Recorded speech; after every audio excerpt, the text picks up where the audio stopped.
Well, obviously exciting games this weekend against Tennessee, some hard fought games. Those of us that, were there and obviously do a couple of things here and there, and those games go our way. So I was pleased with our effort. I was pleased with, overall with kind of our approach to the game. And, again, just continue to learn and get better, tidy up a couple of things, a couple calls come our way or go our way. I think, it's a different ball game. But for us to be toe to toe with that caliber of a team, I think just kind of shows what kind of what's in store for here, and what we're capable of doing and day in and day out. And so I thought our pitching was just outstanding Friday and Saturday, and for the most part on Sunday. And so just continuing to get better in that area, because I felt like the last month or so, it hadn't been kind of what we knew that it was capable of being. And so I thought we did a really good job of controlling both sides of the plate, throwing our off speed, keeping hitters, at bay. So now we walk into a big weekend for us, honestly. And we're home for another weekend in a row. It's the first time that we've had back-to-back home weekends.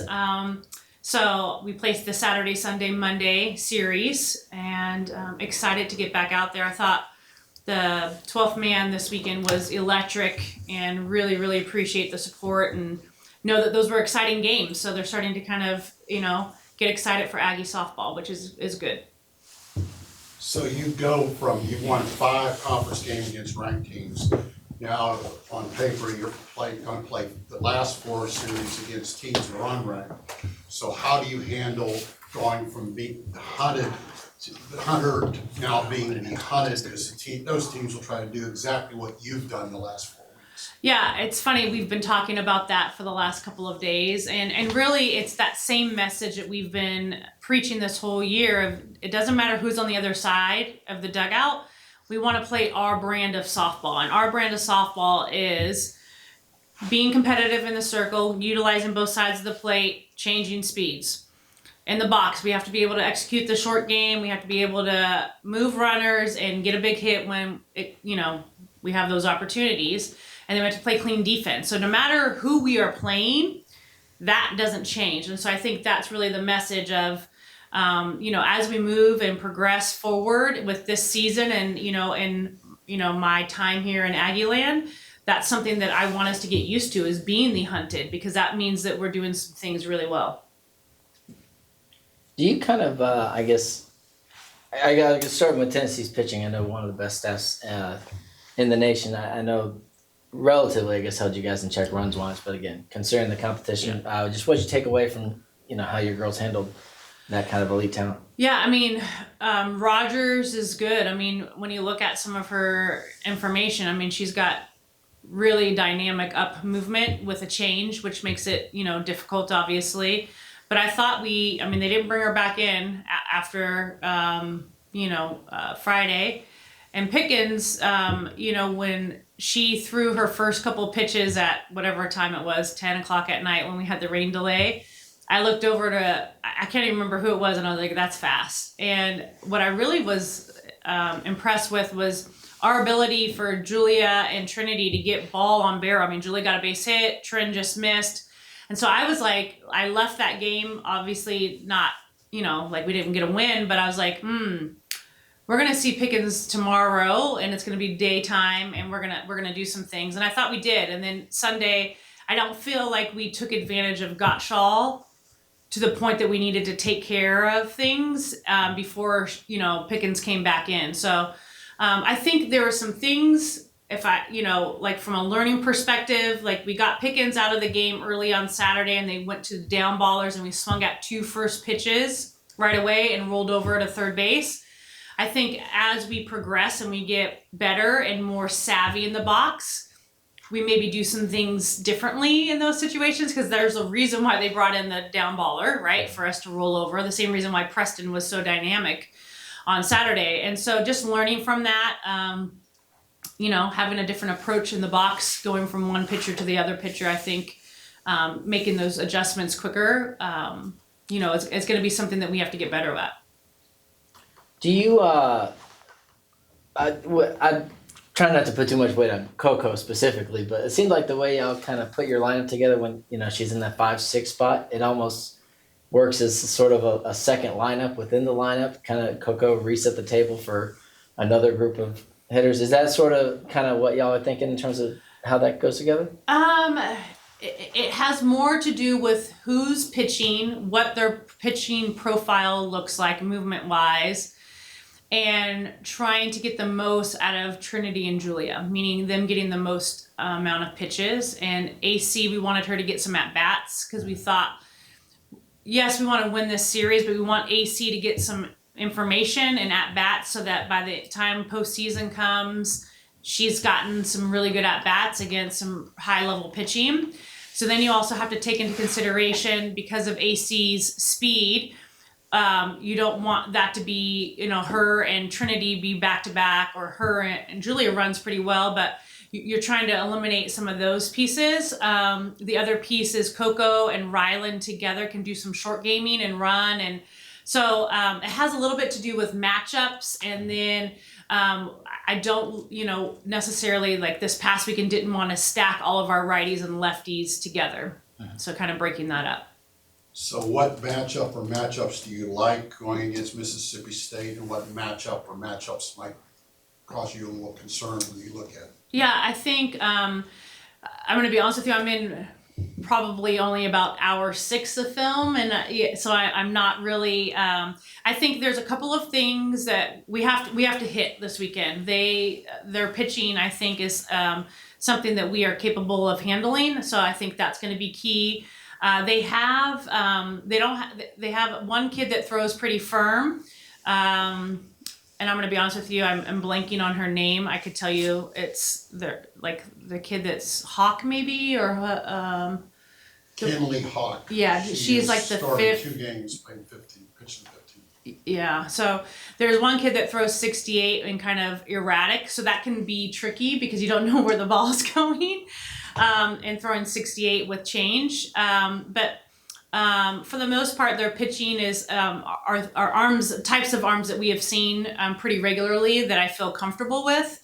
But we have to execute at the end of the day. I think our hitters, they are right-handed. Our pitchers, they are right-handed heavy, so we're going to have to take that into consideration. They probably only have about 3 lefties in their lineup consistently. I think they only have 4 on roster. So they're more of a power type hitting group. Won't do a lot of short game stuff. So I think that matches up with us pretty okay. But at the end of the day, we just have to come out and play our game. And that's really, that's our challenge, honestly, being very frank. Our challenge is coming out and playing our game for 3 days. This past weekend, I thought we did it for 2 and a bit. Talk about those freshmen a little bit. You just relied on so many of them, and we saw it this weekend with Keeley, Amari. It almost doesn't matter who you put in there, but the amount of growth I feel like that's gone on from then to now, and just how much longer you have them. Is that? It's exciting.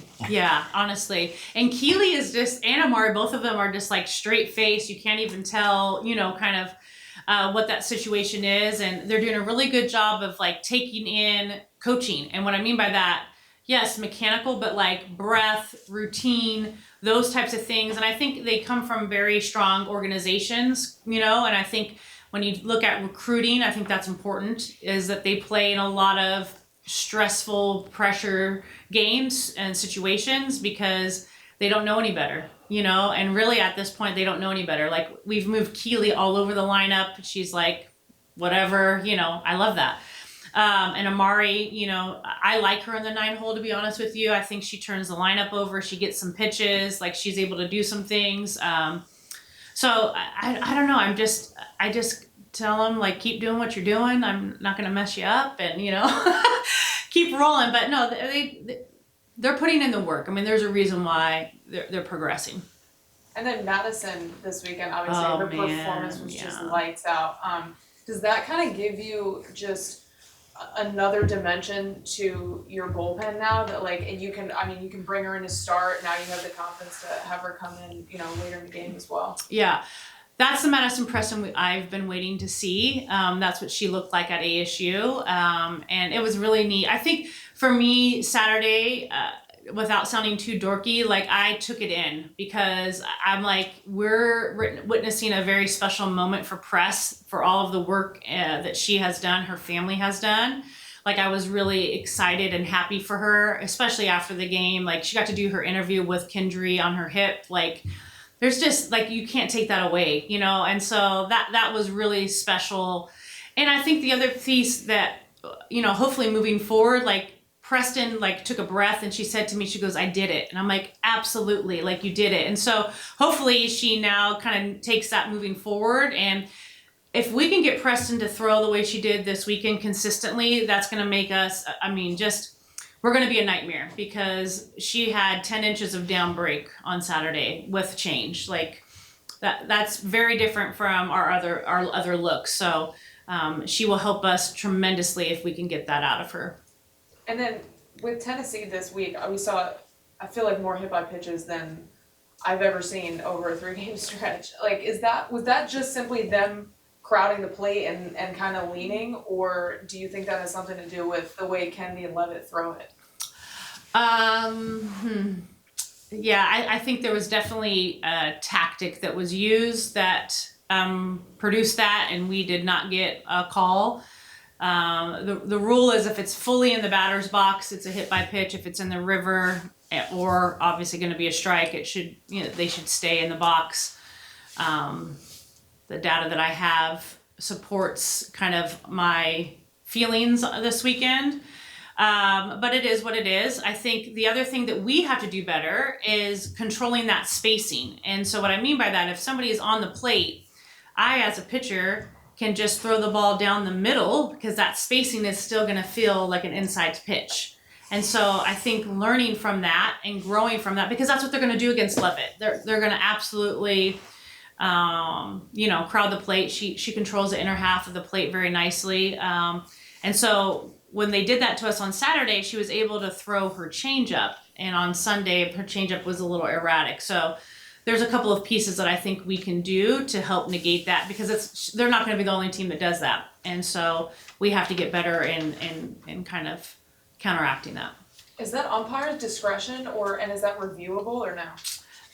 It is, and it's umpire's discretion, but it has to be enough evidence, you know, to overturn it. So you can live in that area. Yeah. It's hard to see from up in the press box, but were they closer on Sunday than Saturday? Because obviously, you know, 2 or 3 hit batters, I kind of expect that way the softball's played each game. But 9, I guess there was 6 and 3, 9. Were they a little bit closer on Sunday? Okay, figured that. Yeah, but, you yeah. know. The good thing about all of our technology is, you know, I have all of the, like, where the ball crosses the plate information, so that might have gotten passed on. You submitted that to the office. Okay, yeah, it was assumed that. You know. Yes. Don't want to assume that. Yes, right, yes. We know the saying that goes with that, right? Exactly. You talk a lot about playing your brand of ball, so how have you seen the team adjust to playing their brand of ball dependent upon if it's a ranked team or a not ranked team? Yeah, I mean, I think that is part of us playing our brand of ball, that there should be no difference. You know, last week when we had our midweeks, I did not love our energy. And so that was something that was communicated pretty clearly and just like what that looks like when our standard is playing a certain like level of ball. It doesn't matter if it's January, February, October, or June, we should be playing that level of ball. And so that's really where our, you know, my message is to them of like, I don't care if it's the number 1 team. I don't care if it's the number 250th team. Like, we play Aggie softball. We don't play who's in that other side of that dugout. And so right now we have a great opportunity this weekend to come out and compete our tails off and, you know, really, you know, make some noise. And so I think that if we come out here and play our game, we're going to have a good weekend. If we don't, we will have a rough weekend. I mean, there's nobody in conference play that if you don't show up will not beat you. I mean, you look across the, you know, the conference this weekend, you had some, you know, teams beating up on teams, and that's kind of, you know, the name of the game. So my message to them is always come out and play our level of softball.